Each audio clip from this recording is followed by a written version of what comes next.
निवडणुकांना तुर्तास स्थगिती देण्यात आलेली आहे। अधिक माहिती देतात आमचे प्रतिनिधी निखिल चव्हाण। निखिल, शिक्षक आणि पदवीधर मतदारसंघाच्या निवडणुका पुढे ढकलल्यात, काय नेमकं कारण आहे?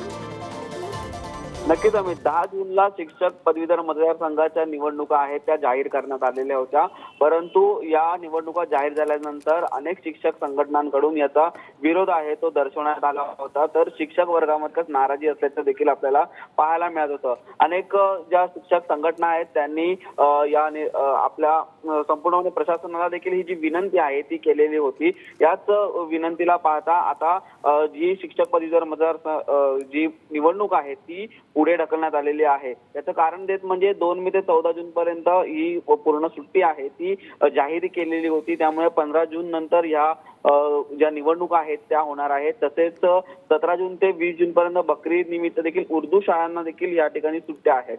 आणि मुंबईतील अनेक जे शिक्षक आहेत ते टीचर्स स्पेशल ट्रेनिंगच्या अनुषंगाने मुंबईतून बाहेर गेलेले आहेत। त्यामुळे 11 जून नंतर ते परतणार आहेत। या सर्व गोष्टींच्या बाबींचा उल्लेख करत शिक्षकांच्या विनंतीला मान देत निवडणूक आयोगाने व हायकोर्टाने याचिका दाखल करण्यात आलेली होती। याला सर्वांकडे पाहता ही जी आता निवडणूक आहे ती पुढे ढकलण्यात आलेली आहे। तर जी 10 जूनला होणार होती शिक्षक पदवीधर निवडणूक ती आता पुढे ढकलून येणाऱ्या काळात या निवडणुकीची नवीन तारीख आहे ती देखील निवडणूक आयोगाकडून सांगण्यात येईल।